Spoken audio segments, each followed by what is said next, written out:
Welcome to the after party. Welcome to the after party. Did you bring some snacks and treats? I hope you got me something to eat. Welcome to the after party. Coming to the after party. I've been waiting here all day to act like a fool this way. Welcome to the after party. Join us in the after party.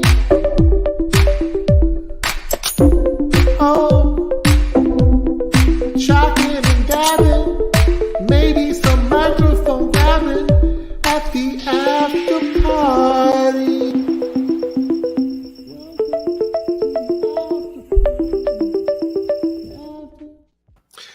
I need to rename those. I never remember which one is just me and which one is me and Paigey. It's like I'm looking at them, like, which one is this? And then I hit the wrong one. It's like, what the hell? Hello, everyone. Welcome to the stream. It is Saturday. It's been kind of messy with the after party. I'm working on rebranding the channel, so that's why things have been a little weird. I put an announcement in the community post.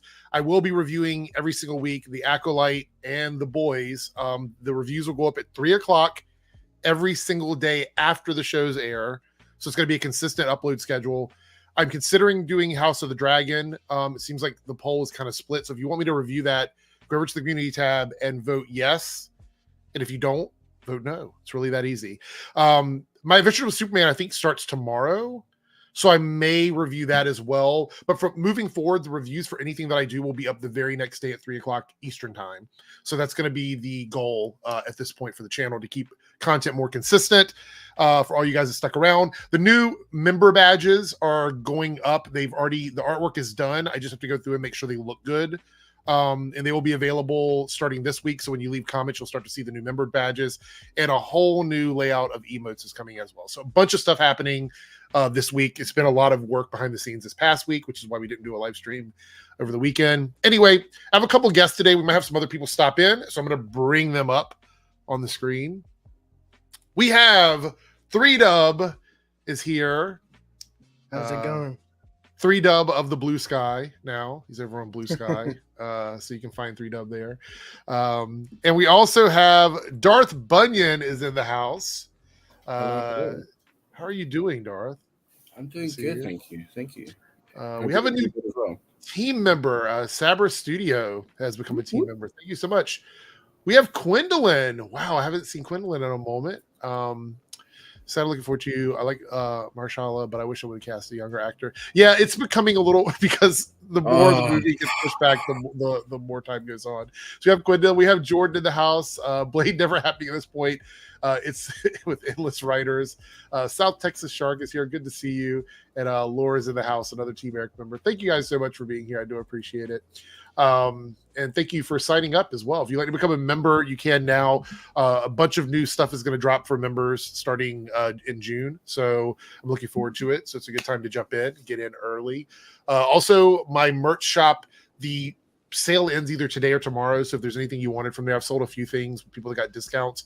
There'll be another discount coming up in June for another drop. I'm going to be dropping some new merch in June. If you'd like to get one of those shirts or hoodies, they'll be available then. So anyway, here we are. Oh, by the way, our names are not up. Why does this keep happening to me? Well, my name is up. Yeah, yours is. There we go. And it's got my name from my other. It's not even prepared. It's got my name from my other channels. Let's do this. We're gonna put dumbass on here. Is what we're gonna put for not properly setting things up. We also have Paigey has arrived. Did you get fuel for your vehicle, Paigey? What? Did you get fuel for your vehicle? Are you all fueled up? In more ways than one, young. Oh, okay. There we go. Would you like the scoop? What's the scoop of what? Attached to the petrol station was a drive-through Macca's, so breakfast was acquired. Of course. I'm going to use Paigey's favorite graphic right now. Wow. It's so fucking shit. I hate out. Oh, I think it's funny. I think it's hilarious. Personally, I like doing it because it annoys you. So that's why it's like I'm just gonna. Did I tell you? I think I told you. I thought I think I referenced it. I sold the Jeep. Where? Like, did you sell it The- like on the market? The black market. In your The house? black market. The black market. Yeah. Yeah. I think they got to turn into some like extortion vehicle or something. I'm not too sure. Oh, okay. All right. There we go. So what do you have? What did you replace it with? A turbo VW Golf goes so fucking fast. Wait. So weren't you using the Jeep for like off-road stuff or no? Yeah, but where I'm, when I first got it, yeah, but then I pretty much since COVID that went to a halt. Oh, okay. All right. Yeah. No longer trips to Alice Springs. No more Alice That Springs. never happened. That joke is so obscure. People are going to be like, what is he talking about? Alice Springs? It's in the middle of nowhere in Australia. Literally. So, no. All right, so we have a bunch of stuff to talk about. I thought I had music playing, but apparently it's not. Or is it? Can I not hear it? Oh, there it is. It was really low. If somebody has their TV on. Is it Pagey? It's me. TV on again. Give me 2 seconds. It's like background noise. Like, what the fuck? All right. So we have a few topics today, and then we're going to do like any Q&As anybody has. So Stranger has a question here, and this is 3Dubs already made the move. Before we start, Eric, will you move over to Sky, or are you going to stay on X or Twitter? So I never totally leave a platform. Like if I leave, it just like my profile and stuff stays up. I don't like delete stuff and move. So if you need to reach me on any platform, whether it be Instagram or Twitter or whatever, if you message me, I will eventually see it, even if it takes me a million years. But it's there. But the reality is that, the reality is I would rather be on Blue Sky, but I need to go over and make sure Blue Sky has all of the news outlets that I need, because that's really what I use to make content is like updates and stories and things like that, and being able to bookmark them. That's pretty much what it is for me. I've already looked, and they aren't like they're there. It's kind of like you have to look for them. Mm-hmm. But Threads is basically everything that Threads has, all the news articles and stuff like that. It's over there. Yeah, but not. I tried Threads. Threads. The problem with Threads is it's a little it's so simple that it's hard to find things. So I had an issue with that. Sabra says, "Would you quit if Ben Shapiro owned Twitter?" I mean, if it turned into like Daily Wire Plus, probably. I mean, I feel like that would be a little annoying. So Quindle Blue Sky is basically a Twitter clone of like old Twitter. It just didn't have all the features of old Twitter, but it was made by the same team that made Twitter. So that's why it was essentially Blue Skies if you bought an iPhone and it had no apps. Yeah, I mean, that's pretty much what it is. And the camera was arse. It should be called Butterfly now. Is it? Well, yeah, because the logo is a butterfly. Yeah, I saw that. Yeah. So I don't know. I'm not sure. All right, so let's talk about. I guess we'll go ahead and do the Green Lantern news first, because I feel like a lot of people want to talk about that. So let me. Let's recycle first. Yeah, let's do that. So there is a Green Lantern fan thingy that's going around that I haven't seen, but people are saying that it looks really good. The Green Lantern fan movie, I guess is what it is. I'll look it up here in a second. Has anybody seen that yet? Have any of y'all seen that? No. The latest one I saw was the Logan one. I think I saw a photo. So like him in the open or something. I don't know. I haven't seen it, so I have to look it up. We'll look it up after this, while we're talking about this, I guess. So Green Lantern, Damon Lindelof and Ozark showrunner Chris Mundy joined the DC TV series, and this is for the TV show. DC Studios co-CEO James Gunn broke the news on Saturday. It says here that Emmy-winning Lost and Watchmen creator Damon Lindelof is joining James Gunn's DC universe. The acclaimed writer has been added to the team that will bring a Green Lantern TV show to life alongside Ozark showrunner Chris Mundy and Tom King. Gunn revealed this on Saturday. They say, yes, it's true. He's in the middle of the Superman reboot, which is getting a lot of traction online for people not liking the suit. A previous iteration of the Green Lantern TV series was in the work before Guns and Peter Safran took over DC. That version was created by Greg Berlanti and had a Finn Wittrock lined up for starring role. So this one is definitely not that. It says the new show will focus on Hal Jordan and Jon Stewart. It plays a really big role leading into the main story we're telling across our film and television universe. So it's a very important show for us. It's really weird to me, before we talk about this in detail, it's really weird to me that Marvel has kind of learned their lesson about like trying to make the TV stuff work in movies. Like they're going out of their way now to like say, oh, this is Marvel television, this is Marvel animation, this is Marvel films or whatever.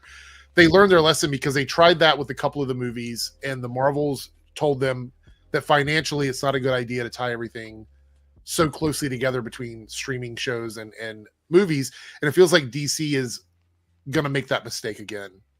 I feel like they're going to make the mistake that Marvel's already learned. That people don't necessarily care about them being so directly connected. Loosely connected is fine, but directly connected, it seems like people have an issue with it. This was people screaming for Daredevil to be in the Avengers. And that might have worked. I mean, throwing a character into a team as just a character on the team might have worked. But when you have a movie where the 3 headlining characters are from 3 different portions of that studio, seemed to be a failed plan. So having Hal and John on the TV show is a little interesting to me. Like, I'm curious to what that means for the movies. So what are y'all's thoughts on this? I think it's kind of like they have to do it the right. Basically, they Marvel did it the wrong way. With, for instance, Falcon and the Winter Soldier, that whole story, and we're still waiting for the Captain America 4 movie. There is like a big gap. Huge gap. Yeah, they need to figure out if it needs to be like quick, like streaming, boom, movie. Basically, so basically the same year that the show comes out, that's the same year the movie needs to come out, because otherwise people don't want to go back like 3 years to watch something that's going to directly connect to a movie. Yeah. Okay. But like, how are you going to do that and have such a wide, varied universe and just unless you're going to have just the A-listers with their own movie, and you're just going to have B and C listers just there, just to fill up space. My also my concern for because James Gunn said games are also connected. I don't think that's ever going to happen, though. Yeah, like my concern, if they ever do that, my concern is how are they going to reference those games? They're not going to. That's the thing. Yeah. Look, I mean, the tying games into stuff has been done over the year. It's better to have a loosely connected game that promotes the film or the TV show than it is to try and tie the game into the film or TV show. And what Darth was saying about having the TV actors, the disparity between like a TV actor and a movie actor, and how you make that work or how you make that make sense. That does become quite interesting, because if you look at Falcon and Winter Soldier, that is a show, just like with Loki, where the lead characters came from the movies. You know what I mean? And like with WandaVision, those characters came from the movies. So sticking them into a TV show and then bringing them back into the movies, that seems like a more seamless transition than a character that's introduced in a TV show and then put into a movie. Does that make sense? Yeah. Well, yeah. I mean, look at Loki, for example. Like, yeah. And like you understand like why certain things are happening like that. So, I mean, I don't know. This is probably a wait and see and just see how it plays out. I'm concerned though. I think DC, this might be a bad idea. I'm not the biggest fan of them doing sort of like how like Marvel stepping away from that, because like you've got to have. I mean, if Marvel can't do it, do you expect the DC to do? Because, and I think I might have said this to you whenever it was when we last talked. Mm-hmm. I don't think the DCU is going to have a fandom. You mean like the DCEU fan group? Is that what you're talking about? Like not even that, just in regards to a fandom that will sit there and they'll watch every single project like a consistent amount, or at least the majority of them. I just don't think there's going to be that fandom. I think, and it's mainly just because, you know, and I know you might disagree, but at least with the MCU, I don't know if you can disagree, but it was all sort of the same. You know, it wasn't the same stories and stuff, but it was all that same feel. James kind of said that's not going to be the case with this. Like, it's gonna right, have that right. So you're gonna have like player. Swamp Thing, which is like a horror movie, and then you're gonna have like Superman, which is like a family movie. So it's gonna be very different types of films. Yeah. So I just that if you don't have that ingrained fandom across the board, I think that's going to work in its favor, and honestly, because after a while, Ooh, what is happening? Am I the only one that's? He's cutting in and out. Darth, you're cutting in and out. Yeah, he had to mute himself. I'm not sure what's going on. He was saying it's going to work in favor of DC to have a different vibe. And what do we think about that? Do we think that's true? Do we think that's going to help them out, or is it going to be a problem? I can only speak for myself. Like I don't feel very like excited to see Creatures of Commandos, but I feel excited to see Swamp Thing, Superman, the movie, Supergirl. I'm excited to see those movies, but also the Green Lantern TV series. It's just not like, but Creature Commandos, I have absolutely no idea who they're about. So for me to be excited about them is not going to happen. There's a lot of people that are worried about Creature Commandos. They don't think it's a good idea to do that. It's so early in the DCU, But at the same time, I had no idea what Guardians of the Galaxy was, but I watched that one. Would Guardians have worked to kick off the MCU though? Like if that came out before like all of phase, like all of the phase 1 movies. No. See, that's the issue. Is a lot of people think that Creature Commandos would work better if it came out after we had already sort of established the world. But it's animated, right? It's animated, and Paige has said this before that the animated stuff doesn't matter as much, right? It's not a big deal, correct? I think if they make something that's animated in this world, it's like, because they're not necessarily, it's not that important in regards to what they're doing. It doesn't necessarily mean it's going to be crap. Yeah. But it's just like an offshoot. It's like, yeah, this happens, but we would be very surprised if it's a major thing. Yeah. Like I think in live action. Like, to add on to what Paige said, I think the games and the animated are the only ones that aren't going to be fully tied.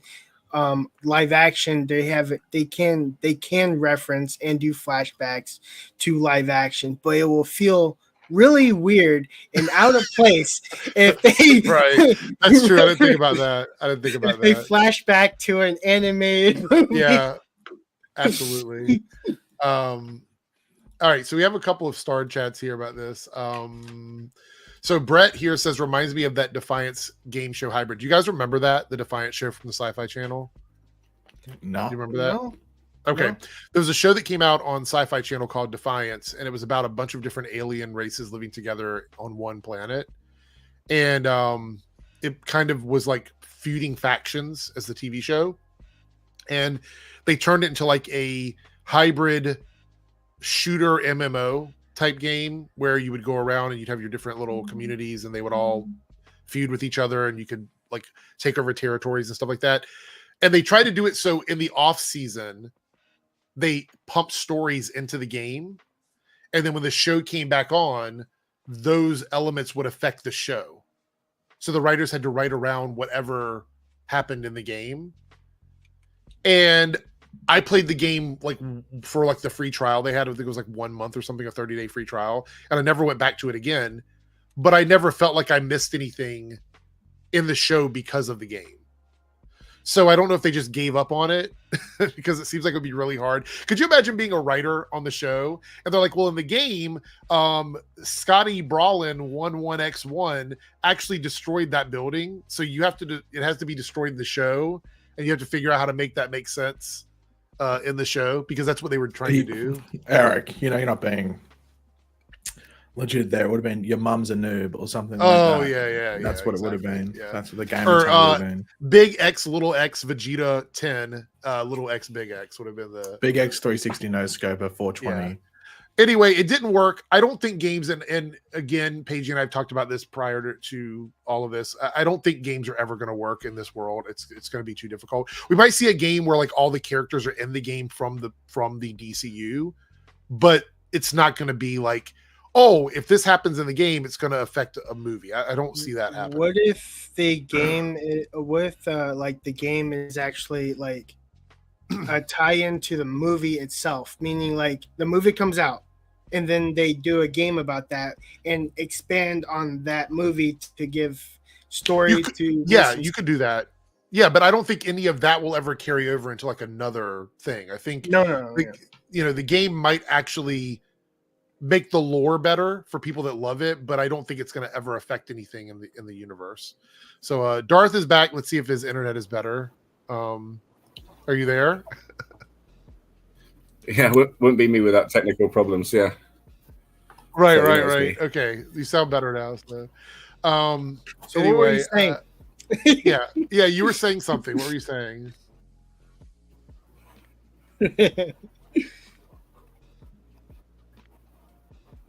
I don't even know anymore.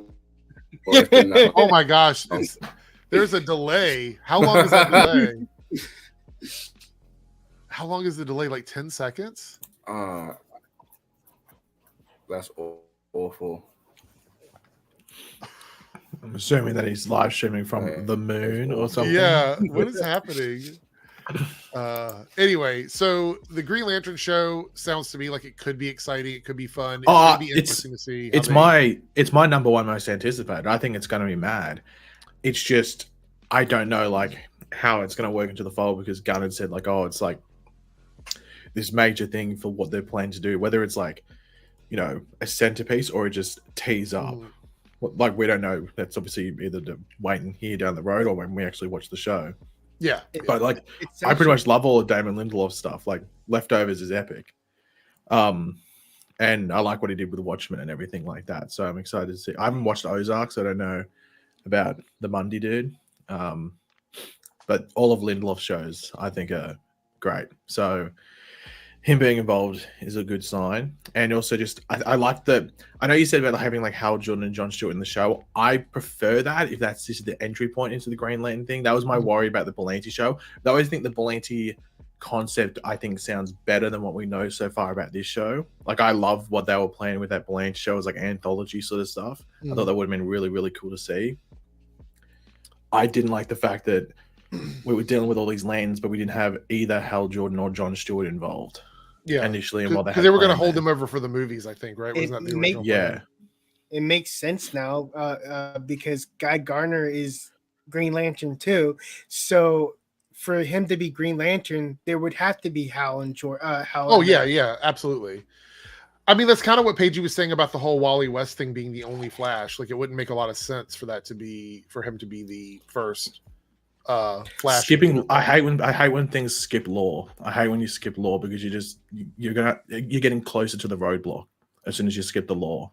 Yeah. Lance says animation will be fully tied, so get fucked 3-dub. That's basically what he was saying. I read it. I said it was going to get tied. It would feel like really weird for them to flashback to an animation when it's live action. Didn't Glenn Powell basically say "fuck Hollywood"? I don't want to play a superhero or something like that. He didn't want to play a Marvel character. Yeah, but I feel like that's the same thing with DC. Like if you're saying you don't want to be a Marvel character, I mean, you basically are saying I don't want to be a superhero. Honestly, no, I think he was just saying "fuck." I think he embraced his inner David Ayer. He was saying the quote was "fuck DC." That was the quote, and I think the quote was Eric, shut the fuck up.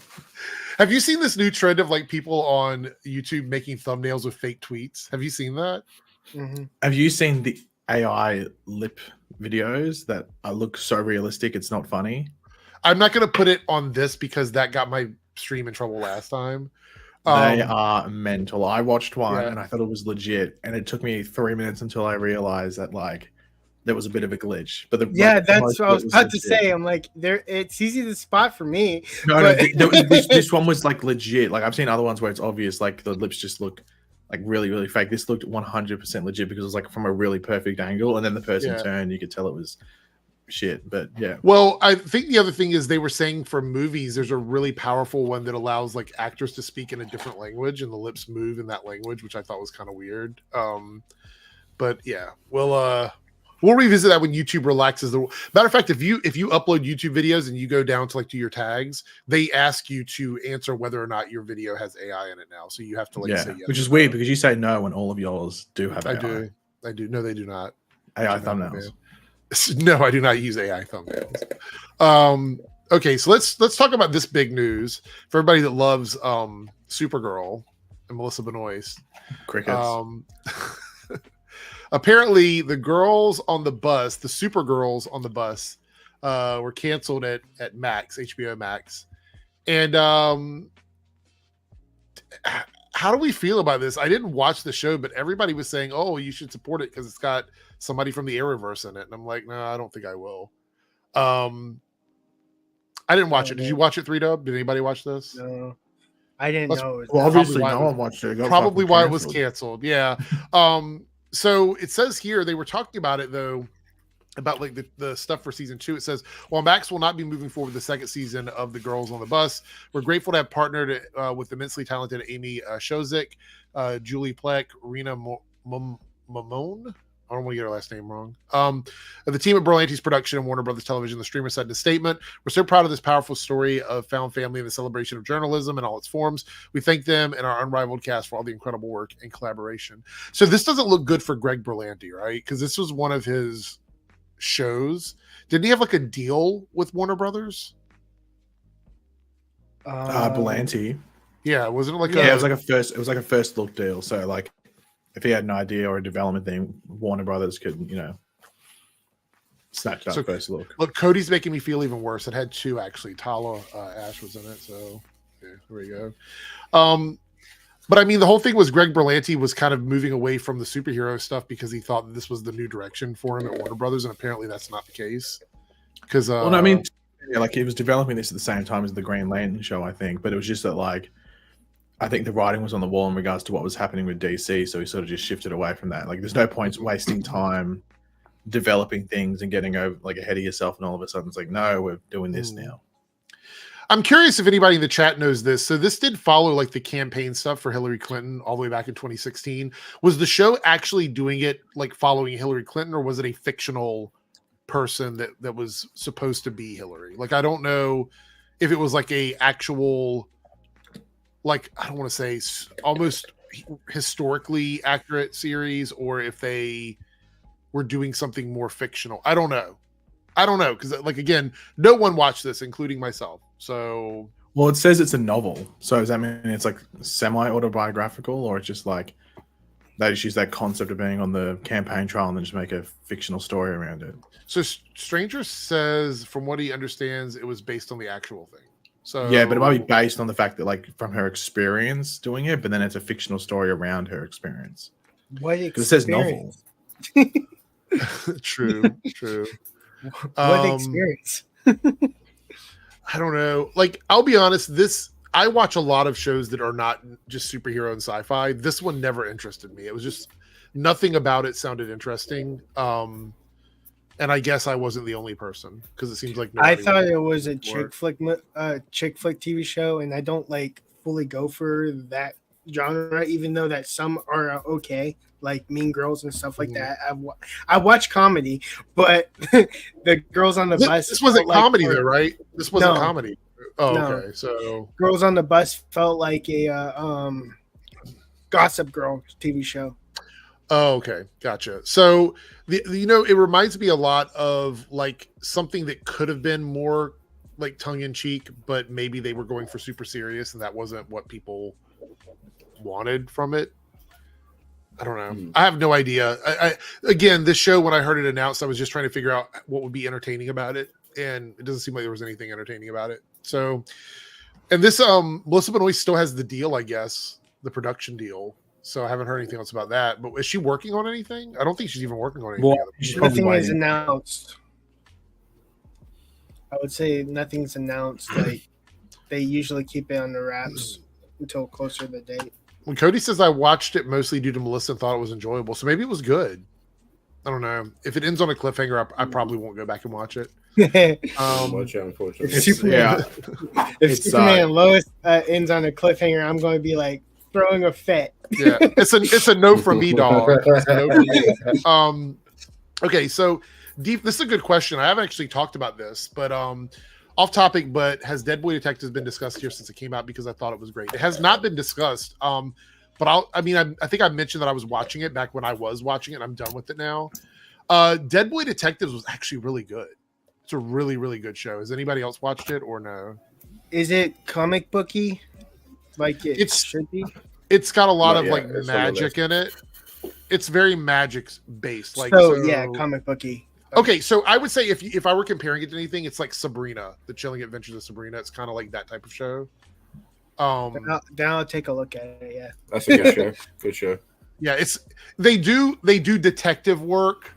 Like I'm using that in air quotes, but it's a lot of supernatural stuff, like characters with magic, witches, things like that. So it's very interesting. yeah.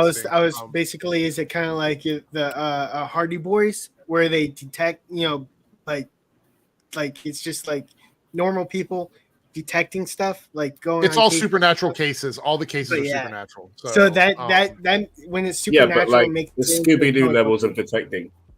No. So again, it's probably most similar to like if you like the vibe of Sabrina, then you'll like the vibe of this show as well. So that's kind of so there are some funny elements, obviously, but it's not like it's like it's not Doom Patrol silly, if that's what you're asking. It's not like that. It's not like Legends of Tomorrow. It's really well done. Special effects are really good. The acting is really good. The characters are really good. I would not be shocked if they actually move forward with a full on second. I was basically talking sci-fi, not like necessarily. Basically, when I say comic booky, I mean like out of the norm. Yeah, which supernatural is out of the norm. Yeah, I get it. Yeah.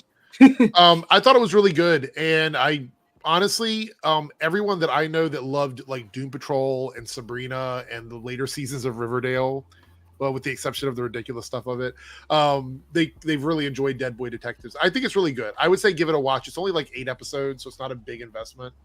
Yeah, so don't have a problem with that. As far as the Beetlejuice stuff, I have to say, somebody asked about this, Eric Z. I love the original Beetlejuice movie. Obviously, it's a classic. I like what I'm seeing from the new Beetlejuice, the more practical effects, the stop motion stuff. I think they're taking the right direction with it that I think a lot of the remakes are not, because everybody seems to think you have to come in and like make everything so modern because that's the only way people will accept it. And I think what this movie might do, if it actually nails it, is show that you don't have to necessarily update everything with like all the most recent stuff. Like people want to see, if you're trying to nostalgia bait people, they want to see that nostalgia. So I think it looks pretty good to me. And I'll go see it right away. I'm going to see Mad Max tomorrow, I think. Paige already saw it. So apparently there's also concerns about the Happy Gilmore sequel. Happy Gilmore? No, it's that. I don't need to see another one of those. With Adam Sandler, yeah. I'm good. Paige, I enjoyed the first one. It's good. Yeah. What, Happy But Gilmore? there just doesn't need to be a second one. Yeah, that just doesn't. There's no need. It reminds me of, okay, so I love the first Coming to America movie. I hated the sequel.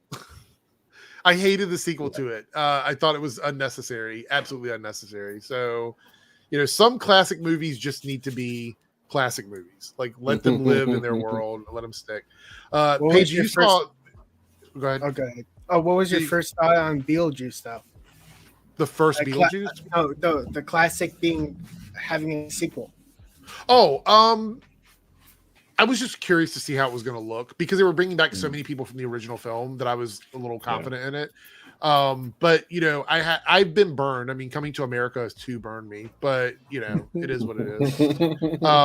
However, the new Mad Max Furiosa film seems to be doing really well, like critically and fan wise, but the money isn't looking great at the moment, but it's a long weekend, so we'll have an extra day basically. Paige, you saw it and you said it was really good, right? You thought it was it's epic, like it's Mad Max. But yeah, it's I was actually I wasn't concerned. I was just curious about how they were going to fold it in and like make sense, because they didn't really like this. like they tease a lot of things in Fury Road in regards to who's this Furiosa person and stuff like that. So I was like, oh, they're going to do something like too far, but it works so well. And yeah, it was also random because like I know it's probably different, but like because it was like it's like everyone's Australian except for Anya Taylor-Joy. So you just see people that like you'd see in like TV shows here pop. I'm like, oh, like TV ads. I'm like, this doesn't spoil. There's a guy that's in like a really famous like chocolate milk ad here, and he's in like the first part of the movie. I'm like, oh, he's So, but like, yeah, it's really good. Like the car stuff. Like I like cars and stuff like that. So like, seeing some of that stuff is cool. And I've always said I fucking hate it when international people try to do an Australian. Actually, there's two non-Australians. There's a British guy in the movie. He's in the ads and stuff.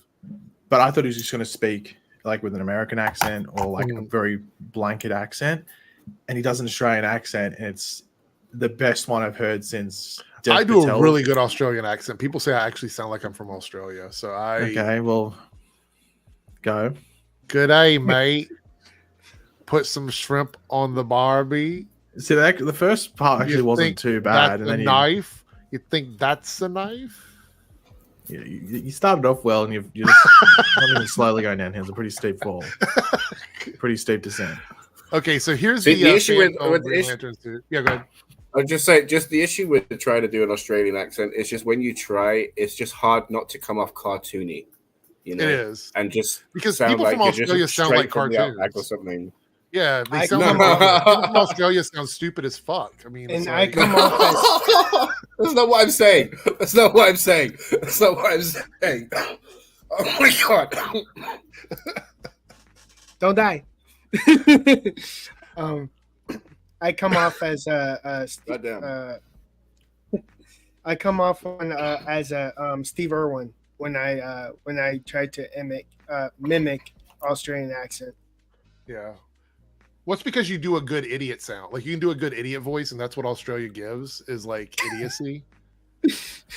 Right, Paigey? Wouldn't you agree? Eric, you couldn't even point out your own state on the map. Like that. Like what are you even fucking talking about? All right, so enough jokes aside. This is the fan film for the Green Lantern movie, or the costume, the fan film, the Green Lantern costume. Hold on, let's start over.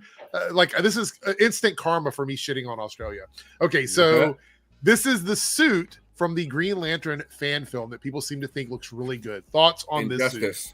Injustice. I mean, does it look good? I mean, to be honest, not really. It doesn't look bad. It looks fine. It looks fine for like a fan film or something like that. But anyone that's going, oh my god, this should be the movie suit. Gwendolyn, like this is being nice. It's okay. Yeah, like, it looks like it's made for Power Rangers.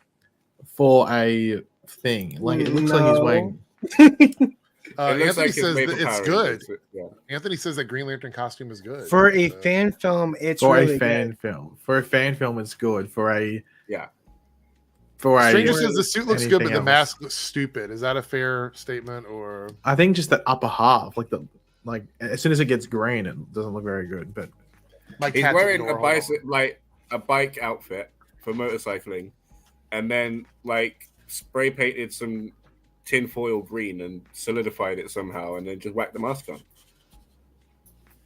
He looks like he's wearing padding, hockey padding.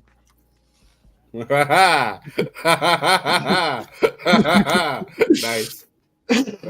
As a Dark Knight reference.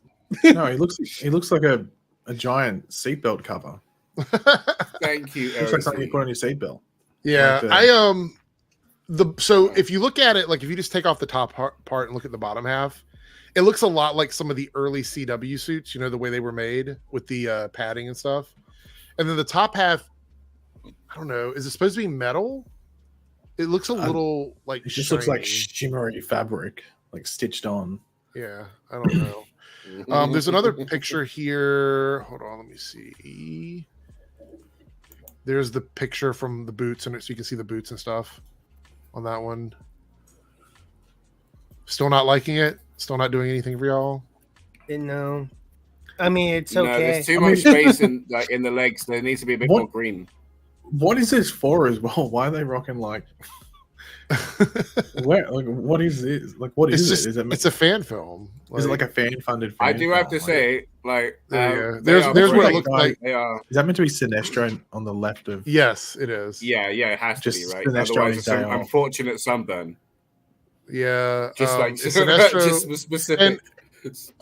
two people over from Green Lantern. That's supposed to be Canada graphs. I don't know if you can tell or not. Like, Is that the one with the or- Jurassic Park or What? the one with the? Yeah, the yeah. park? No. The other one, No. the other side with the shorts on, the black shorts. That's Canada graphs. He was taking Okay. pictures. No there. shit. Just I don't kidding. see any I was Pepsi. just kidding. No, it's not really. Oh, these wow, are that's- these are not oh. the droids you're looking for, Dark. Oh, they're like, oh my god, oh my god. I wish he was here. I wish he was here so he could have heard me say that. That was so funny. Oh my god. Okay. Oh, And wow. Dark over here fell for it. I know. Yeah. I if I get 1 out of 3 people to fall for it, I feel like it's a success. So. Look, I think it Oh actually my looks better God. in this shot than it does in the other 2 shots. Like this shot, I think it looks okay. Like it's not Yeah. awful. But Yeah. Okay, so It this does or need the more Ryan green. Reynolds suit. This one or the Ryan Reynolds suit. Which one are we going with? Well, this one's not CGI, so this one wins already, Okay. right? But I mean, not I thought accurate. the Ryan Reynolds suit was fine except for the mask. The mask made it awful. Like, because the mask looked really bad. At least this one's practical. I don't know why they made his eyes blue. I didn't really Yeah, care that too was much a about weird that. I was just choice. more confused why they decided to go for a CGI mask. If this And- comes out on YouTube to watch, I will absolutely watch it and react to it. I If have it- to if it say, comes out. right? Green Lantern had like the best line ever, right? In the just because she's like, dude, I've seen you naked and you're just wearing a mask and you think I'm not going to notice you. You know, like True, that's true. like every superhero movie. Like, well, how do I not know it's you? We see each other every day. You know, Omega has Someone- arrived. Hello. So Hey, my bad. I didn't know you were streaming tonight. oh yeah. again, it's I gonna- do have to say, sorry. Yeah. Will.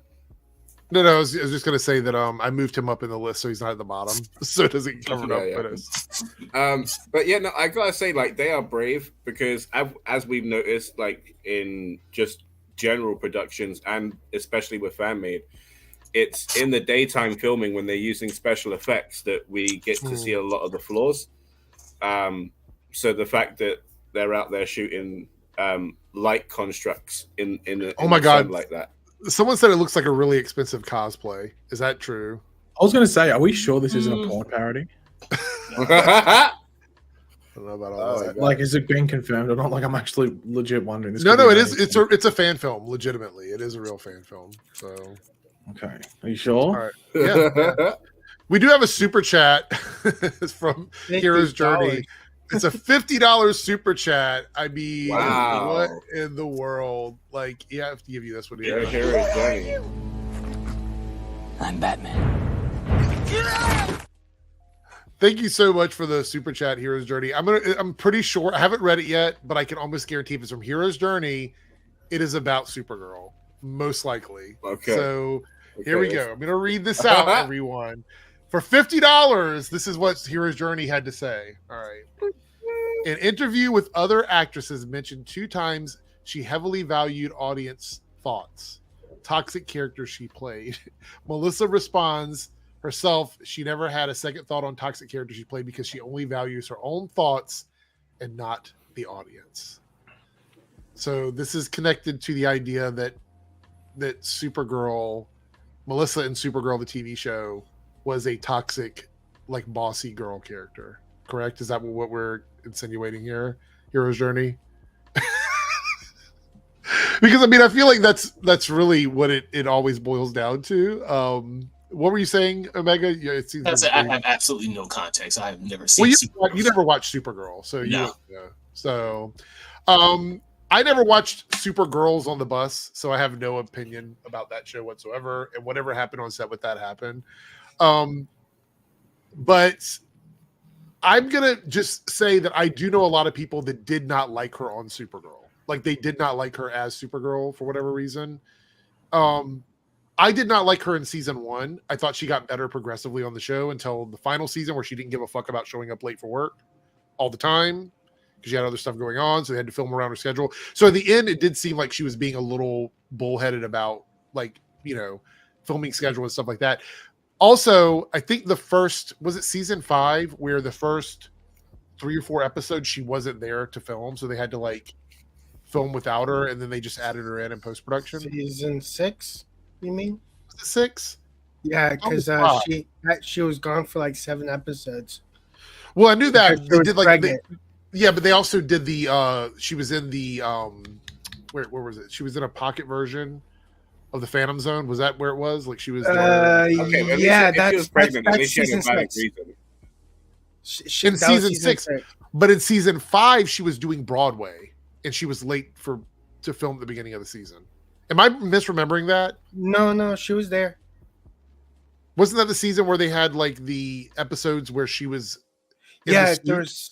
She was in a suit where her face was covered because the stunt. I would say season four. 4. Season I was 4. season 4. Okay, whichever one it was, where she was away for like the first 3 or 4 episodes because she was on That was Broadway. and they kind of rode around with her being sick with green kryptonite. Yes, so the stunt person had to do all the work for her or whatever, and they just did the Iron Man thing with her. Like they made her face like inside the screen where she was talking and stuff like that.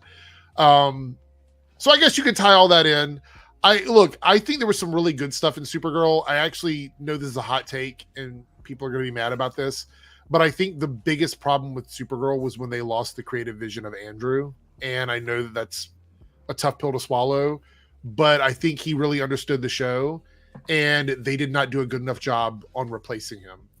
I think that they needed someone else. They did, however, do a good job at canning his butt. No. I'm not saying that they should have kept Andrew. I'm saying that they didn't find someone that cared enough about the show to fill in the loss of him as the showrunner. Anyway, thanks for the $50. Heroes Dirty. But yeah, I think they needed somebody else, steering the ship that cared about Supergirl. And I truly don't think the people in the show the last few seasons gave a shit about the show, to be honest. So Sean here had a comment earlier. What happened to the MCU Wonderman TV series rumor? So it's still happening, but it's going to be a one-off series. It's a spotlight, which means that they're not planning on doing multiple seasons. I don't know how I feel about this show. I truly like Wonder Man has had such a weird storyline in the comics over the years. I feel like this is going to be a She-Hulk thing. I think there's going to be a lot of people that are not going to like what they do with Wonder Man. I got really tired of the one season off shows that they kept doing. What's your thought on it? Like, it didn't get like basically you want to see when they got to a good TV show like Winter Falcon and the Winter Soldier and like WandaVision. You wanted more of that, right? Mm-hmm. So those one-off shows irritated me. Yeah. What about you? But I think that was part. I think that was part of the failed experiment that they did. Like they did these shows. They didn't have showrunners for them. They had people that did movies making the shows. Mm-hmm. They didn't have a consistent time limit. Some episodes were 15 minutes. Some were 40 minutes, and you never knew what you were going to get. You didn't know if you were going to get a second season. It was always leading into a movie, and it sounded really exciting when COVID was going on because we were like we couldn't wait for movies to come back. But if you look at it now in hindsight, I think we're going to see a big difference in that quality with the Daredevil show. Because I think having a proper showrunner, having consistent episode lengths, I think all of that is going to pay off with Daredevil. And I wonder if Wonder Man is going to have the same issues like with the other one-off shows. I feel like if there's a big gap like between movies and TV shows, there should be another season tying us over until the freaking movie comes out. If it gets delayed again, like Blade, they should have. You know what they should be doing? What they should be doing if they want to tie the shows into the movies is you have a movie come out. If they're going to do 3 movies a year, you have a movie come out. In between that movie and the next movie, you have a show. And then when that next movie comes out, that ends. And in between that movie and the next movie, you have a show. That's the way the pacing should be. If you're going to do it where it's a tied universe, having everything overlap with each other, it's like just piling a bunch of food on your plate. Like, nobody likes that except for Paigey, and we're not catering to him. So, okay, so you already talked about the delay. We have not. That's the next topic. Okay, all right. I can't even freaking talk straight. It's like, God, how long is that? We'll get into it. Okay, So Aria is the best with a $5 Canadian super chat. So coming straight from Canada Graphs. Hey man, I'm Canadian. There's Marvel Spotlight and there's Marvel Television, which confuses me. There's Marvel Animation, Marvel Studios will be the movies. Okay, I can make it. This is a super easy. Like I'm not. No offense to you, but for me, it's pretty easy to figure this out. So Marvel Television are shows that plan on having multiple seasons. So basically, it's the TV shows that they're not just a one-off, right? Marvel Spotlight are shows where they intend to just do one season. So it's basically a focus on that one character. Like Echo was a Marvel Spotlight. Wonder Man is going to be a Marvel Spotlight. So there's no intention to do another season of it. It's a spotlight on that character for that one season. As far as Marvel Animation, that's pretty self-explanatory, and Marvel Studios is self-explanatory. But I can't understand the confusion. But this is Marvel doing a complete 180 from what they were trying to do before. Before it was like everything's connected, it's all connected, there's no difference in any of this stuff. And now they're going, oh, maybe that wasn't the best idea, maybe we should have some different stuff. Because I'll be honest, Agents of S.H.I.E.L.D. was fucking epic, and that barely connected to the movies. And I thought that was a great show, especially seasons 3 and 4. So for me, that was great. Is WandaVision the exception to your rule, or does Agatha all along count as its season 2? I don't think so. I think Agatha's a different thing. And I don't think Agatha's I know because it's not a spotlight. Yeah. Yeah, but neither was WandaVision, is what I mean. So it's like because they thought about it afterwards. That's the thing. I think they didn't even introduce the spotlight thing until right before Echo came. Well, I would say that Doctor Strange 2: The Multiverse of Madness is the sequel to WandaVision. So I would agree with that. So it's not technically a spotlight. Yeah, I would agree with that. Yeah, I would agree. Yeah, I like that. I like that. Okay, so here's one from Amethyst. Good to see you, Amethyst. 499 super chat says, "What do you think of Terry? I think it's Mathalis is his last name. Leaving Star Trek to go to the MCU for the Vision series. Really? Yeah. So they've got him coming in for the Vision series, which is called Vision Quest. And I think it's going to be based on one of the stories in the comics. But I loved what he did with the final season of this is the Picard showrunner, right, for season 3 of Picard, correct? Oh, Isn't yeah. If it's that guy, it is that guy. So he's going to kill it. He is going to absolutely 100% kill Vision in the best way possible. Yeah, I was not a huge fan of Picard seasons 1, and there was only a few episodes of season 2 I really liked, mostly with Q. Season 3 is like this should have been season 1. This is what we wanted from Picard. Yeah, seasons 1 and 2 of Picard were so fucking like. I mean, it wasn't even about Picard. It was about first one. It was about some android girl. The second, but you know why season 3 worked? Season 3 worked because it seemed like the people making, like Terry, made it seem like he gave a shit about the old characters and the old story. Which honestly, if you're tuning in for Picard, you're not like a young person tuning in to see brand new characters running around doing shit like they did in the Star Trek movies. You want to appeal to the audience that watched the next generation. Like some of the new characters they had were pretty good. It's like they really didn't shine into the 3rd season, but I mean, of course, we got to see 7 again, which was cool.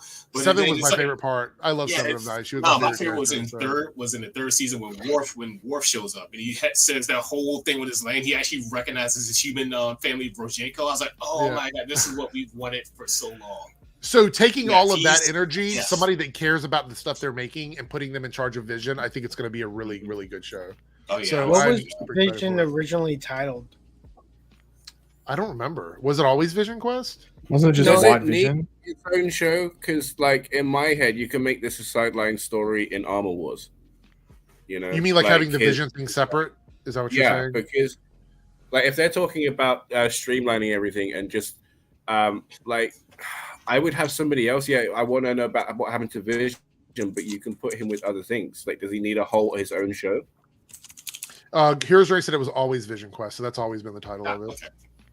Okay. So the show Vision is about Vision and what he's been up to doing. I think it's the show that's going to bridge the White Vision character into like a new version of the one that we knew previously, because in the comics there's a whole storyline about the Vision becoming like a white ghost character.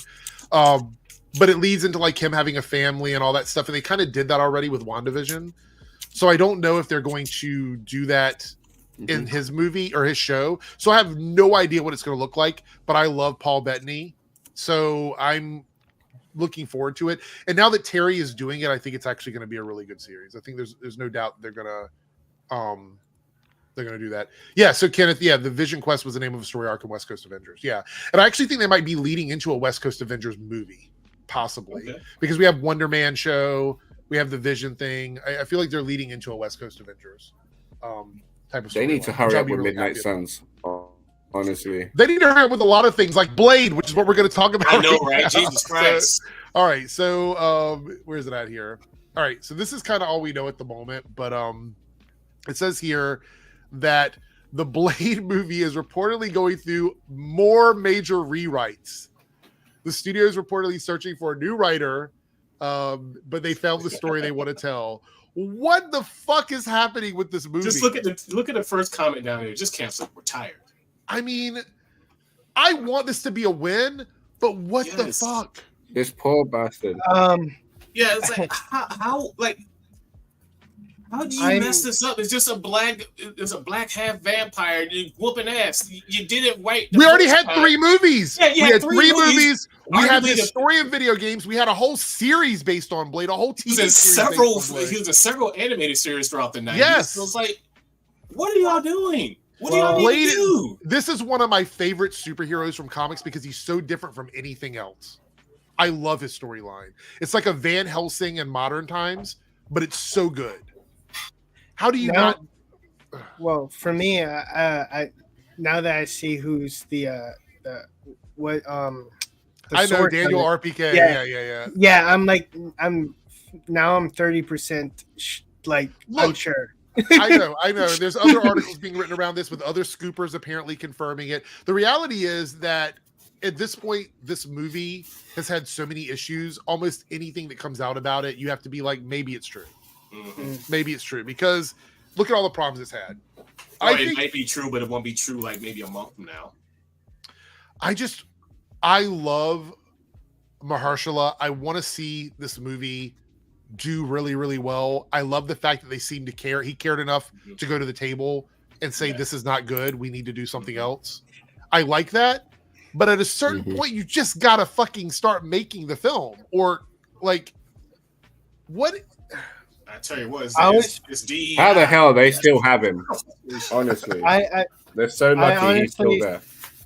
I still have to laugh at the fact that now that Charlie Cox Daredevil is the MCU and it's been declared MCU. Yeah, all those shows, including Luke Cage, right. Now Cottonmouth is MCU, and so now we have him as Blade. I have to you look familiar. The whole Spider-Man thing. Ragu says, "I'm surprised that Mahershala Ali is." I know, right? He could have been like, "Man, screw this. I'm gonna go play something else for more money." Yeah. Anthony says, "I feel like they both want the project to be great, and Feige just keeps agreeing with Ali about everything about the changes." Well, look, the reality is that. Okay, how am I going to put this? So the idea that a lot of drama going on with the movie not being a thing, this idea that doesn't happen, we know that's not real anymore, right? We know that's not real. Stuff does happen behind the scenes. But when it becomes constant public information, it like this movie is already tarnished and they haven't even filmed anything. That's the problem. Like they haven't even gone on set and started making the movie. And there's already a negative energy around the film. I can't even escape it. And I want this movie to be fucking good. But I feel like every time I log in and see some news about the Blade movie, it's negative news. Like we need some positive news. Where are the leaks about good shit happening on the movie? Like where's that? I saw them on geeksandgamers.com. I think that's where I saw the good leaks. It feels like the Blade movie is getting cut to pieces before you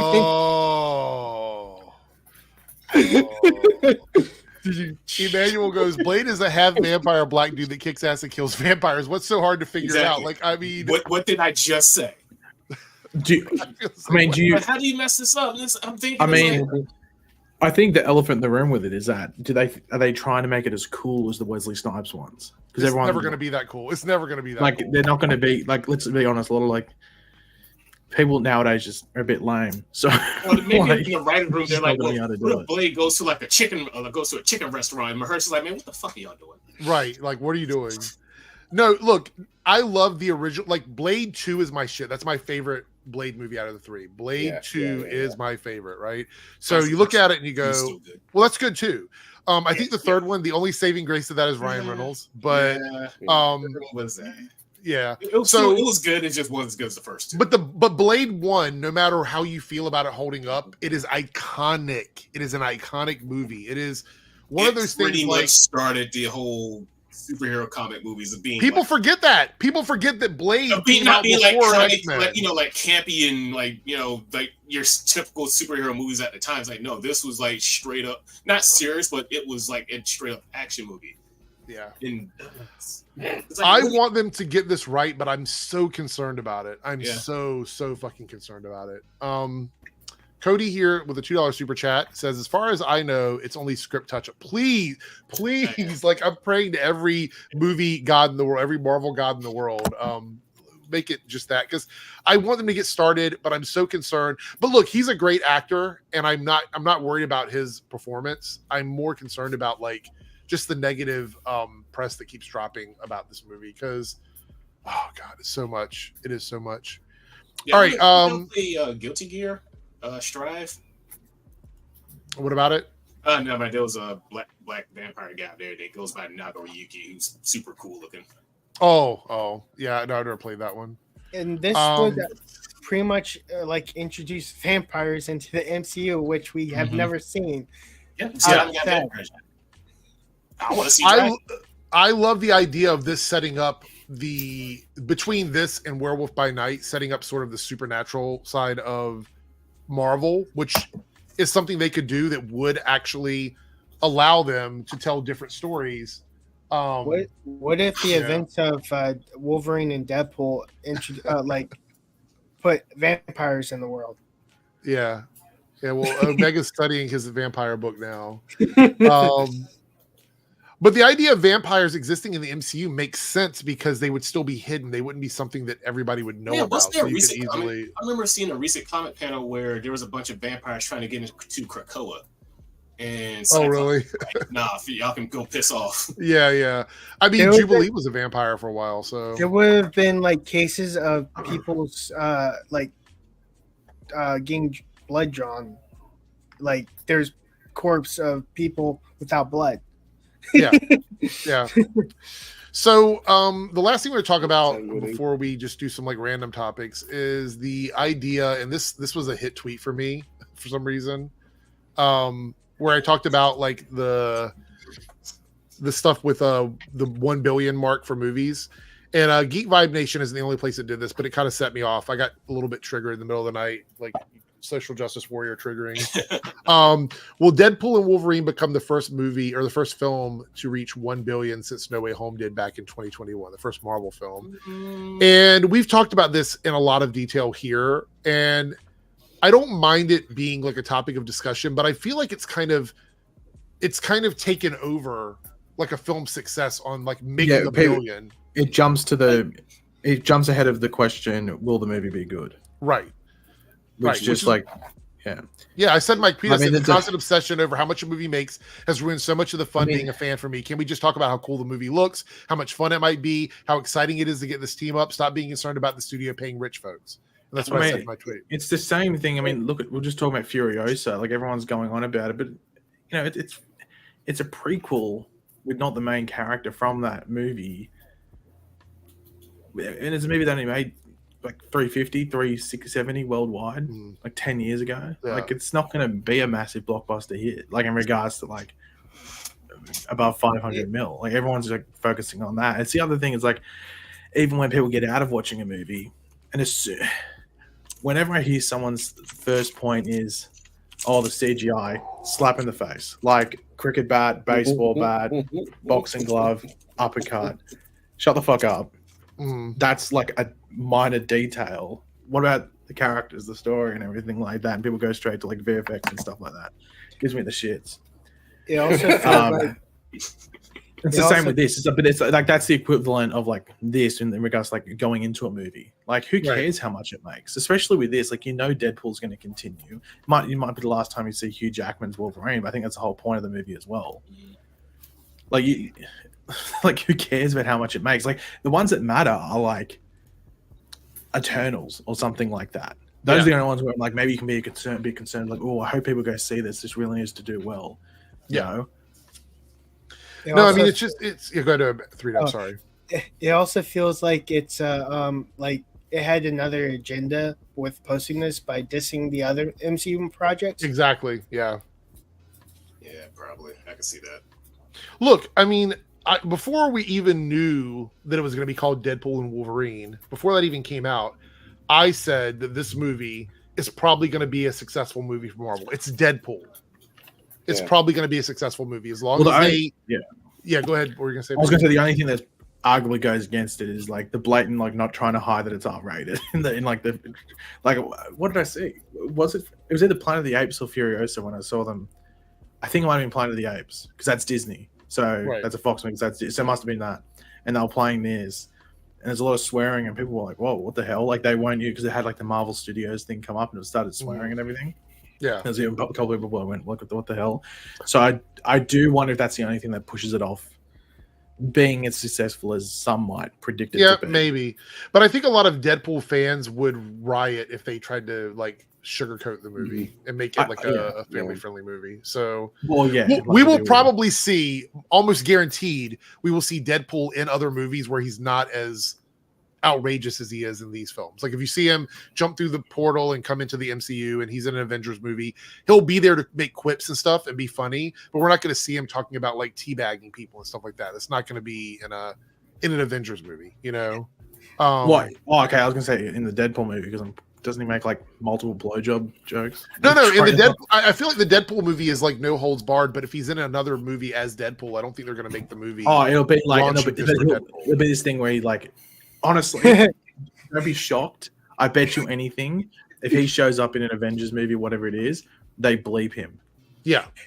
No, like there's literal bleeps that happen on screen, and he's like he looks at himself and is wondering why he can't say so. I think what's going to happen is he's going to hold a card and saying this scene is rated R.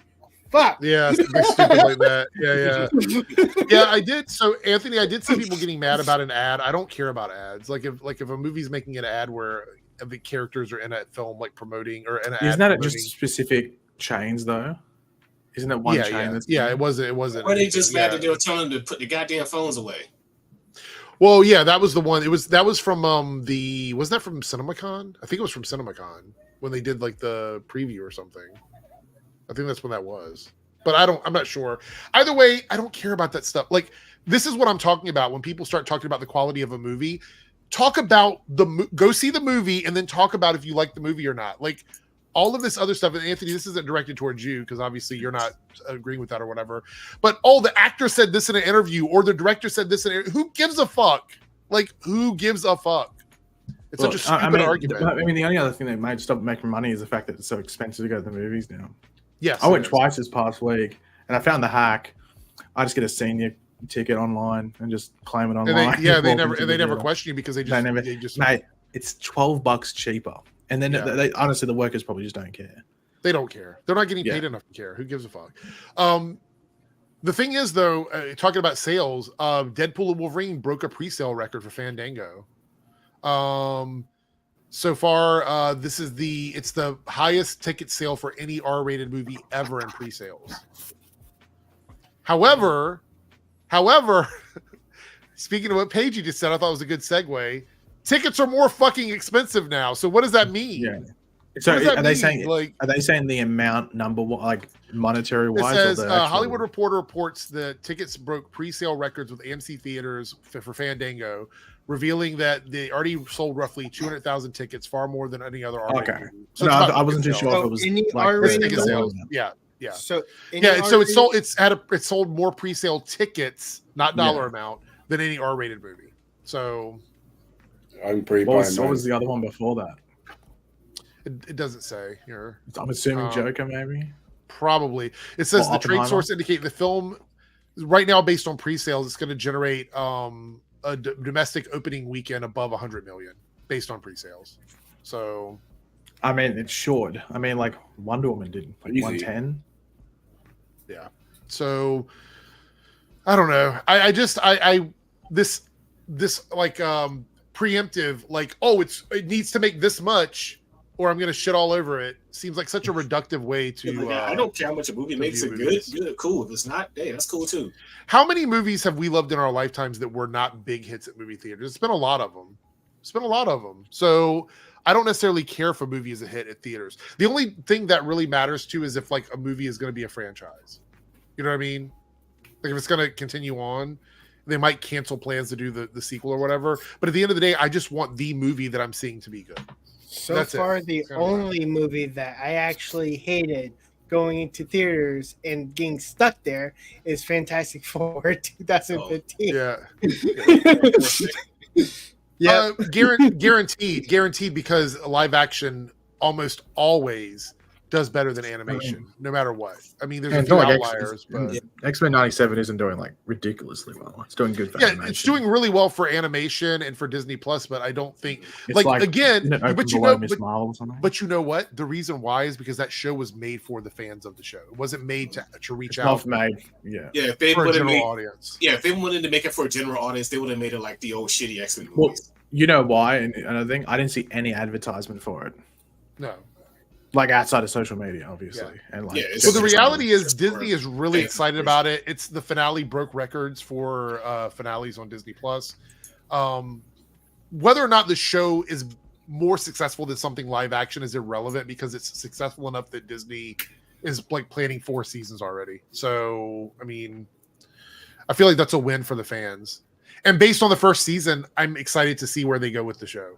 To be completely and it also honest. doesn't have like anyone expensive attached to it. So like they're sort of like they brought back all the OG voice actors with the exception of like 2 people. So it's really good. Let's see. Amethyst says, I don't want movies to become irrelevant like Drive In, Jeff, and go if I go out something comfort zone just because we love going to movies. Yeah, I mean, I think there's the culture shift from going out and seeing movies has changed a lot since COVID. I mean, going to the movies is like the best thing. There's nothing like I hadn't been for like. I agree. I don't disagree. First movie I saw was Planet of the Apes, and I was like, oh, I'm looking forward to this, but it's just like chilling out, popcorn, nice drink. Had half a packet of Haribos on the side as well. Just I brought from home. I was like, it was awesome. So chilling out. So you bought a senior ticket and you stuck food in from home. You're just telling on yourself. No. I bought the popcorn and drink. Oh no! I don't believe you. I think you brought that in from home too. I think you no. You got to if you don't bring popcorn in. I'm sorry if you're going to a theater and you bring popcorn in, check yourself. Like fair enough of drink, but you get the theater popcorn. I always tell this story because it's so funny to me. And this is back at Omega. Remember this? We used to have like a Cinemark behind the mall that I used to work at, and I remember the biggest thing that I ever saw someone sneak into a movie was there was a lady who was behind us in line. She had a stroller like with her, and it looked like the baby was covered up in the stroller or whatever. And she got into the theater.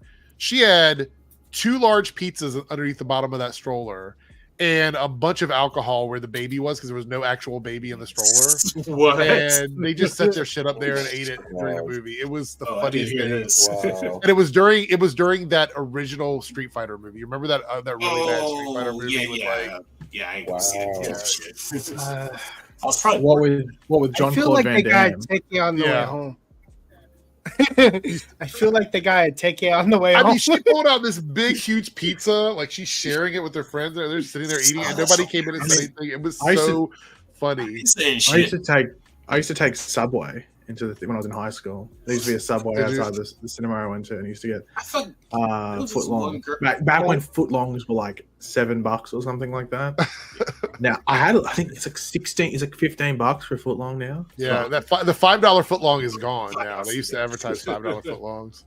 No, I remember me and this one girl used to hang out with from work. We went to this theater, and that was in Lynn Haven Mall. You know where it is. Yeah, is that the one that Paul Rubin went to, or another one? Yeah, sure. No, it's not that one. No, she ended up getting like some sushi and opened it up. I like as soon as I was like, I just looked. She was like, oh, I was like, oh, like that was a mistake. That was what you have next? A tuna and egg salad sandwich as well. Is that the next thing that they pulled out? It's like as soon as she opened the thing, I just smelled it. I was like, oh, okay, no, come on. Oh my god! Start in a jar before coming as well and crack that open. It's no bad. It's just like you know exactly what it was. It's like, oh, come on. The only people that Oh. would tell are Karen's and Jethro's. Oh, yeah. What do you mean, heroes? Most theaters, at least in Australia, everyone I went to in America, they're all in a shopping mall usually, like a shopping Yeah. center. They usually But are. shopping malls are. Because there's the space to do it. Here. Yeah. So, oh, Amethyst with a member for 51 months, just saying I'm still around. Heart you. Yeah, good to see you, Amethyst. Always nice to have you around. I try to keep up with you on social media. You are very active. You're much more active than I am, that's for sure. I don't do anything but work and stream, make videos. Twerk. It's the life, it's twerk, yeah, of course. The movie theater I go to has a full like menu and restaurant inside of it, so I don't usually care I got about a seeing friend anything. that's So around here because I just moved up here like a month ago. and our tickets are really cheap. It's like $6 for a ticket. So I don't know where I am. The tickets might be fairly well. Not really. I don't know. Just probably. Well, the reason why the tickets I are gotta cheap look it up. is because the food is fucking expensive, but Oh, it's okay, good there we food. go. But it's good food. It's good food. And if you don't want to buy food, you can just pay for the $6 ticket and go watch the movie for $6. So Okay. I feel like Yeah, that's but then pretty you good. got some Yeah, I ice wish there was hat an Alamo flexing nearby.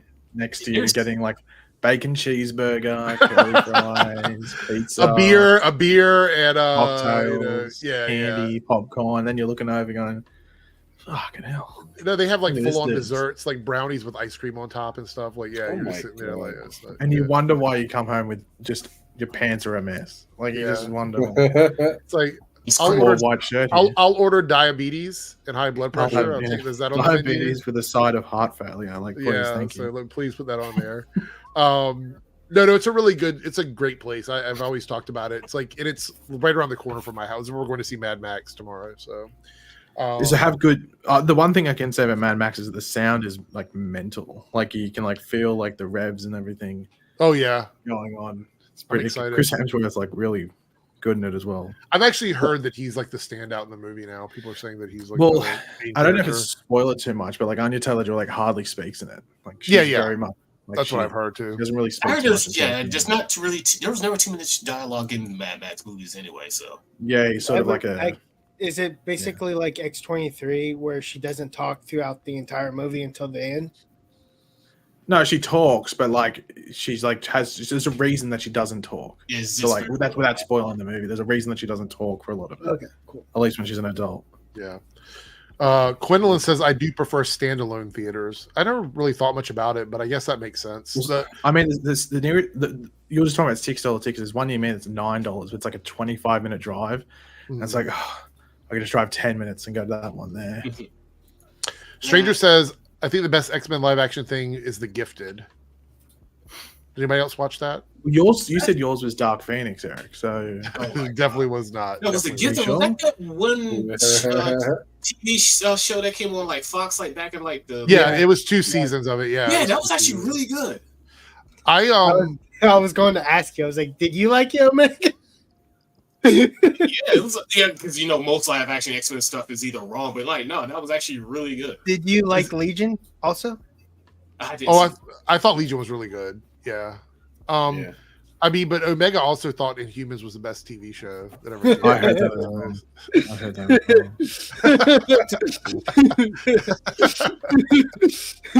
as well. Jasmine says, I liked the first season. The second season was okay. Yeah, I can see that. Kenny says that The Gift was really good. Yeah. It was a Julie gift. says, love The Gift. Have you seen have any of you seen Planet of the Apes yet? Or the new one, Kingdom? I have not seen that one. No. Yeah. It's actually really good. I was actually surprised. Like I I heard it's doing really well, like in theaters. So Yeah, I mean, like once again, I think when we'll talk about when we watch the trailer, it's just every tree is a fucking gum tree. Like they're not going to be down in downtown Los Angeles growing, but that's putting me funny. off a lot of the time.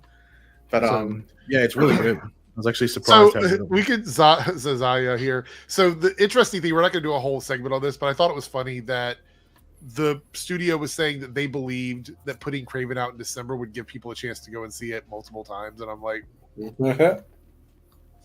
what? Yeah, no. Really? I'm not even going to see it one time. Not that interesting in Craven. I feel like you're putting it out and it's going to just be DOA. That's what I think. It's too many things competing with it, and it doesn't Dead look in the that winter. good. Dead in the winter. Yeah. I just don't see. I don't see any purpose in putting it out in December. Like, I know they want to keep it away from other R-rated movies and stuff. I get that, but you're putting it up against other big movies that are still going to pull people away because it's a superhero movie. So, what are we thinking here? Do you guys have thoughts of Atlas on Netflix? We haven't watched it yet, but I've heard it's not great. I heard it was absolutely garbage. And someone was saying it's like a background movie. Yeah, you leave it on in the background while you're doing something else is what I've heard. Someone said it was actually, the script was written by AI, which I... Mark my words, we will get to a point where there are going to be movies and TV shows specifically advertised and stuff you can watch while doing something else. It's going to happen. It's going to happen. Oh, look, it wasn't good. Surprise, surprise. Atlas is horrific. Oh my god, this is not giving me any like desire to want to watch it now. I've got it in my playlist, but I mean, for trailers, you usually get the sense of what a movie's about, and sometimes they're not very entertaining. Yeah, Megan's gonna watch Atlas after this. He's gonna put it on and watch it. I was watching Doom before I saw that job. How far are you? Look at what Gwendolyn said, though, right? Look at what Gwendolyn's talking about, and that includes the damn people that have made the thing and are in it. Yeah, you know what I mean, like, why are people going to be invested in it? And I'm like, honestly, when Craven comes out, I'm wondering how long it's going to be before people that make it just start pointing fingers at each other again. Honestly, probably pretty quickly. I would say, like after the movie comes out, if it doesn't work, if it comes out opening weekend and people start trashing it, you will immediately see the cast be like, "No, fuck this movie." Blah blah blah. It's going to be really hard for Sony to continue to employ people in this Spider-Verse they're creating if they're not they're not putting out the product. Spider-Verse, though. I know. Well, they did say, this is another rumor from a scooper, so take it with a grain of salt, but apparently they do want to move forward with some independent projects with Toby and Andrew as Spider-Man. I don't know if that's true. I love Toby, but I think Andrew is the better choice to like create a new Spider universe around. I think they should do a Spider-Man 4 and a Spider-Man 3. Amazing Spider-Man 3, sorry. Do a Spider-Man 4 and Amazing Spider-Man 3 and complete that. Right. Just have a final film to complete their stories and, leave it in the past. Apparently, the next trilogy for the Tom Holland Spider-Man is going to be the Venom storyline. They're going to do 3 movies based on. So I kind of guessed because there's a piece of them behind. Yeah, 100%. But it's what Venom they're going to go for, like classic or agent. That's a good question. I think I kind of want a Venom that gets Flash Thompson. Yeah. Gwendolyn, this is so funny. Or where's it at here? Right. Rebel Moon Part 2 was not good. I'm mad I watched it and there's no word of Part 3, so it's a waste of time. It took me several days to get through that movie. I had to watch it. I'm mad I watched it. I see this now. The thing about it is, said it was like a bunch of like slow-mo, like a slow-mo brain harvest. It is. Like, it is. It's bad. Okay. It's really bad. Like, yeah. That's for some reason I thought you said Dune too. Yeah. I haven't watched Atlas yet, but honestly, I don't give about others say about my opinion. Yeah. I mean, I would say I always say that. Yeah. When I talk about how bad something is, I'm speaking from my own point of view. Yeah, I'll take, especially if it's someone whose opinion I trust, I'll take it into consideration, but ultimately I would have to see it myself and have a full opinion, informed opinion. Which reminds me of like there was this one author apparently on TikTok, this one book he wrote, all the rage now. You see all these memes about it, but he wrote that a story, I have no mouth and I must scream. He basically said everyone's entitled to their informed opinion. Informed. Yeah. So I put a poll up, and this is going to be with Staggervor's super chat here, 499 super chat. Thank you so much, Staggervor. New season of My Adventures with Superman premieres tonight. You may have already covered this earlier. So animation doesn't typically do well on my channel when I cover it. Like I said, I'm covering Acolyte and The Boys, but animation doesn't typically do well. However, I don't mind doing reviews if there is some interest in it. So I put the poll up. If you would like for me to do weekly reviews of my Adventure with Superman coming out on Monday, I'll do my reviews on Mondays. If you would like for me to do that, simply vote in the poll here, and I will put another poll up in the community tab as well to keep all that in consideration between now and Monday, because I do watch the show. And I wouldn't mind doing reviews on it, but it just animation typically doesn't do well. But I don't really have anything else going out on Mondays, so I don't mind throwing that video out if people are interested in it. Thank you for the super chat, Stagger Boy. I do appreciate it. I'm excited for season 2. They've got I am too. I love season 1. I predicted Supergirl. I was like, Supergirl's gonna. Yeah, I was like, Supergirl's gonna be in it. She has to. They have to answer Krypton now, right? Because like they set up a whole different Krypton, destruction, and now that they've got Supergirl, they have to answer that. In my opinion, I'm dying to know. And I had people going like, "It's too early for Supergirl." I'm like, "No, it's not." Three Dubs like it's never too early for Supergirl. It's never too early. Supergirl to bring her along anywhere. So this is another thing, Nicholas. If you would like for me to review House of the Dragon season 2, go over in the community tab after we're done and vote on that. Because I am planning on review. So I have a lot of shows coming out that I'm going to review. I'm getting back into a review cycle on my channel because a lot of people are like, I want you to review stuff even if it's not Arrowverse. So I'm getting back into it. When does that come out? The end of June. Isn't it middle? I thought it was the end of June. June or Dune? June. I can look it up. 3Dub. Do the background work for us. No, I'm doing Acolyte. I'm doing The Boys, and if Omega's schedule allows, he'll probably join me. June 16th. Okay. Told you it was the middle. Once again, my schedule is it's going to be midnight to 8, so I'm working over that. Well, okay. Well, I usually kind of think of it as I'm working super early in the morning. Information. I didn't give a date. You said end of June with a ridiculous amount of confidence. June 16th is one day after the middle of the month, so it is. No, you did not say back half of June. You said end of June. Right, and it is the end of June. I would say the end of June is like in America. In America, we call the back half of June the end of June. It's a tradition. Are you saying Dune or June? June. In America, it's very common when people are like, "Oh, when are you coming?" And I'll be like, "June 17th." They'll be like, "Oh, the end of June." Yeah, the end of June is when I'll be there. Yeah, slap them across the head and say, "No, I said June 17th." You idiot. It's a common thing. I'm just saying. Like, stop trying to like be oppressive against my traditions from my country. I think it's sorry. It's a little bit disrespectful. As someone that's from.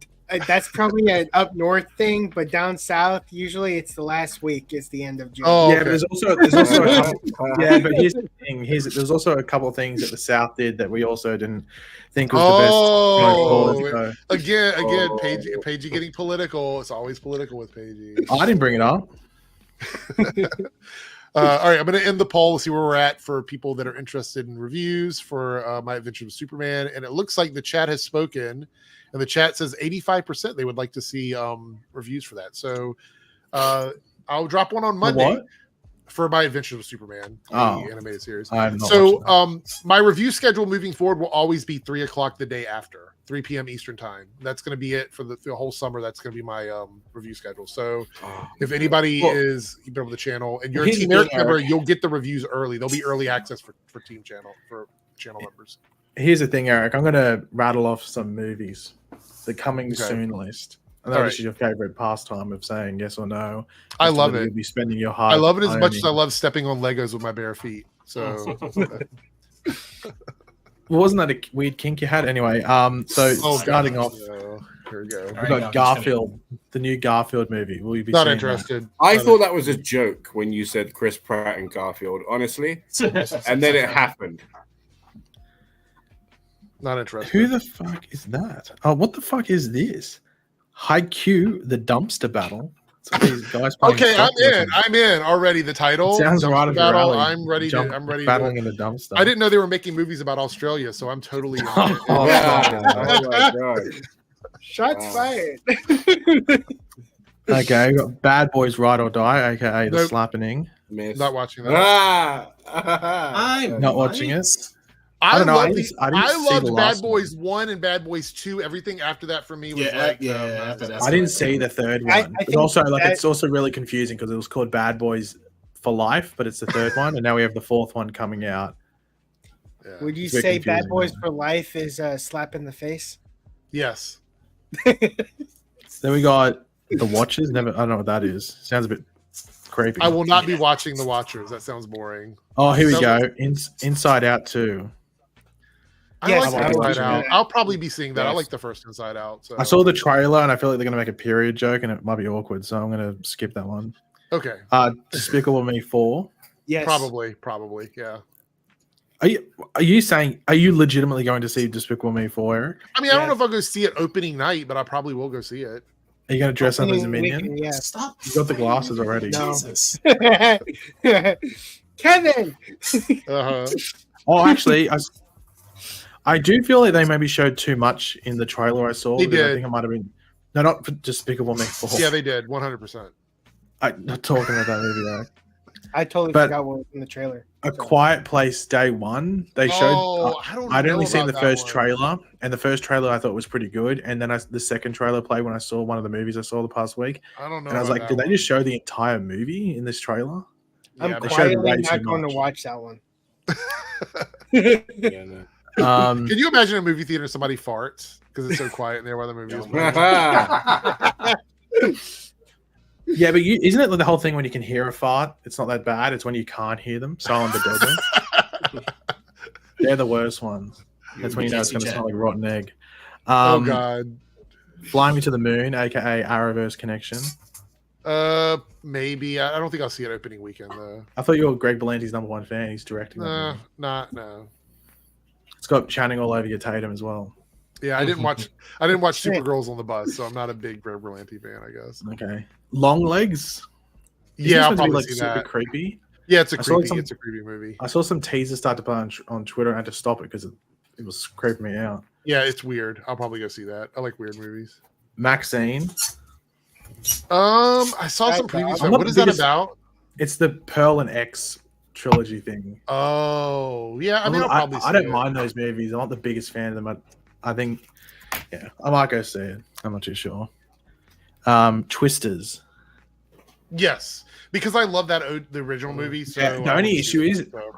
Every single time I see the trailer, I like it less. So I sort of want to stop seeing that trailer because they only keep playing the same trailer. in I the mean, we theaters. talked about this before. Sometimes these classic movies, when they do their sequel so long after the movie comes out, it doesn't look great. Well, Yeah, but the thing is that a week after Twisters is Deadpool. yeah. It's one Yeah, week but those- after. It is, and I think that's going to hurt Twisters, but I don't think it's going to have any effect on Deadpool whatsoever. No, So- you wouldn't think so. Well, then, yeah, the week after that's Deadpool. You said you weren't seeing it, so No, I'm Will boycotting you, Deadpool. will you be doing the twist in theaters? Yeah, I'm boycotting Deadpool because of reasons. I don't know. Plot twist. Alien Romulus. Yes, 100%. Yeah, that I looks, thought that was some That Star movie Trek looks shit. really, really, really good. Yeah, it looks it's good, like though. it looks like the OG Alien stuff, so I'm totally down Yeah. for that. yeah. I'm a bit worried. It might be a bit scary though. Wow, Quibble is Mm-hmm. spitting some facts over here. Twister looks terrible. I hope it fails. Wow. There we go. Wow. Certified Twister hater. I hope But it's a Romulus hurricane. looks good. Twisters hater. Look, Eric is boycotting Deadpool because Geeks and Gamers told him to. Yeah, that's totally why I'm doing it. Wait, why are they boycotting Deadpool? They're not. I think it's a joke. Oh, okay. Are you sure? Have you checked lately? They I might mean, be. maybe they are. I don't know. Maybe strangers know something I don't know. But Actually, wouldn't they be in supportive of it because the main villain is non-binary? Wouldn't they be in support of the movie then? well, they thought that character was Polaris. They didn't even know who it was. So I'm not even sure they know who that character is. So Are you sure? yeah. Maybe we should jump on a live stream again like you used to. The Crow on the 22nd of No. August. No. I've seen that. Then Beetlejuice on Yes. the 5th of September. Seeing that. Well, I know I think you might have already pre-ordered your tickets for this one, but Harold and the Purple Crayon. How is that Exactly movie right, even huh? real? How is that movie even real? What is that about? I'll fucking It's- tell, dog. I know it sounds pretty self-explanatory. Harold. It's about a little kid. It's about a little kid that can make things reality with a crayon, and he grows up and he's still doing it. Apparently, in the full purple kid baby outfit that he wore. So When you do that Okay. over their head, they think it's a playing game, so they're gonna bite. No, she just bites it. She's a puppy, so she just wants to bite everything. Or she's a puppy. Then we got Transformers 1. Probably. I would might see go that. see that. Yeah, I mean, I'll go see Yes. To that. be honest, it looks That pretty one. arse, so I'll probably give it a skip. Joker, Folie à Deux. Probably not. Don't think Wait, I'm gonna is see the that. Venom? Is that Venom Venom 3? The Last Dance? Yeah, Yeah. that's the last Venom. What do they think they are? The Bulls? What's going on here? Yeah. I will Apparently, actually go. I will go see Venom, but I'm probably not going to watch Joker. apparently with Venom 3, there's supposed to be like a 10-year-old Peter Parker. But What? but it's also Daniel RPK who reported it. So Oh well, you know it's true then by 100%. I'm taking it with a grain of salt. I'm really I excited was for about to Venom get 3. angry. Are you Darth? Really, legitimately? Genuinely, I love the Venom movies. Honestly, Okay. like, they have their issues, but what Tom Hardy managed to do with the character, I think, is really fun. I would love to see Tom Hardy face off against Andrew Garfield Spider-Man. I think that would be, would be really cool. Yeah, Venom 2 was fucking ass. We got Red 1. Like, the rave scene shouldn't have happened, okay? Like, he should Absolutely. not be in an underground rave at all, like anywhere Yeah. near it, okay? Other than that, like, it's not the worst thing in the world, and it's quite Venom's enjoyable. biggest weakness: live concerts. Like, Yeah. could you imagine him going to a live concert? It would just Woody be Harrelson, they needed to make more manic. He wasn't manic Yeah. enough. Yeah, no, that movie was just pretty shit overall. Then there's Ah. Red 1, that one that The Rock was peeing in bottles or some shit on set. Oh yeah. Yellow one. So, do you think they'll do a special cup for that movie? Your popcorn bucket Right. doubles as a pee cup in case you don't want to get up and go to the bathroom. It's like a special So- No. compartment down the bottom. About the Doom Cup. No, never mind. I don't want to get you demonetized. Oh no, let's not Eric, do that. Eric's got it. He demonstrated for us on stream. I how did he- not do that. I did not do that. So. It was weird. He brought this like tub of butter, but anyway. Can you share something, 3Dub? Is this your Yeah. Put on screen. That's Oh, where I this is saw from. Yeah. That was recent too, May 24th. So that was some recent news. What if he gets decapitated? it. What if his head gets chopped off? Yeah. That'd be pretty epic. Wicked trailer looked shit, but I'll don't probably see it, but it's only because I have friends that really are into theater, so we'll probably go together. then you got Craven. I will see Craven only because I want to see how bad it is, but it will not be opening weekend. I'll probably But wait and see it. I don't know. Yeah. On this list, it has that Lord of the Rings animated movie. Is that still coming Yeah, out? that is still coming out. Yeah, Oh, same Yep. day. Okay. Then a week after, which is that why Deadpool. it's stupid. I think Lord of the Rings animated movie is going to kill Raven. Honestly, Well, yeah. Is there a trailer out for it Craven. yet? Not yet. I don't think. Okay. Then you got Mufasa a week after those. Uh-huh. Then Sonic the Hedgehog. So we got I do wanna see Mufasa, Okay, Sonic, I'm excited and for Lord it. of the Rings going up against Craven. Yeah. Yeah, I'm More gonna go see specifically, I think really, Sonic it's would do the Mufasa best. because it's the week after. I think Sonic is going to crush it. People love that first movie. Too bad And Knuckles. second the Knuckles movie. show was. And I don't hear people Shadows. talk about the second one as Shadows much, coming. though. I mean, I know the I second mean- one did well, but Yeah, but I mean, I I like actually it. really like the second one, but the Knuckles show is shit. The awful. Knuckles show is No, it's absolutely. the Wade show. It's the Wade show. It's a character I don't care about. All the parts with Knuckles were cool. Which is like 10% of the show. The rest, the 90 other The beginning of the 90%, show, you're like, "Oh, look, it's Sonic, it's Tails, it's Knuckles. This is going to be great." And then they disappear, and it ends up being about some Mhm. guy that worked at a bowling alley or something. I don't know. No, he was like a competitive bowler or something. It That was was a stupid. Knuckles to our face. You have a great show like Ted, which Yeah. actually utilized the cartoon character, the Mhm. CGI character, and then the flip side of that, you have Knuckles, where he doesn't even have to be in the show. Mm. It's not even a show about him, honestly. He's just That's probably weird. why that makes sense why Silk isn't no longer happening at Amazon, because they were trying to have a Silk show that's not about Silk. Right. Yeah, apparently wasn't that what was going on with Blade? They tried to have a Blade show without Blade. That Blade the movie a without Blade movie without Blade was Yeah, one of yeah. the rumors. So yeah. Anyway, all right. Well, we're gonna get out of here. Thanks everybody for hanging out. I do appreciate it. And I will see everybody on Monday with my review of the first episode, or I think it's 2 episodes of My Adventure with Superman season 2.